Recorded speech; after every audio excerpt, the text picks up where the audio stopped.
Hello guys, आज फिर से दशहरा की छुट्टी के बाद फिर से हम लोग कॉलेज जा रहे हैं। क्यों? 75% अटेंडेंस के लिए। जाने का तो मन नहीं कर रहा, फिर भी हमारे साथ दोस्त हैं और एक ऊपर टीचर है, उस साइड चल रहा है। हम लोग धूपा के कारण इस साइड चल रहे हैं। देख सकते हैं गाइस कितना धूप है। हम लोग कॉलेज पहुंचने वाले हैं गाइस।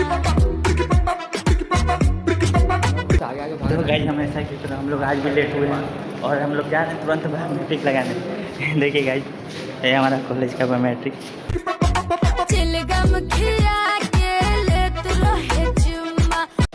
बायोमेट्रिक लगा कर लिफ्ट के इंतज़ार में सब, टाइम बहुत कम है और हम लोग 5 हैं। देखते हैं क्या होता है। सर हमारे क्लास में आ गए होंगे और हमारा लिफ्ट भी आने वाला है।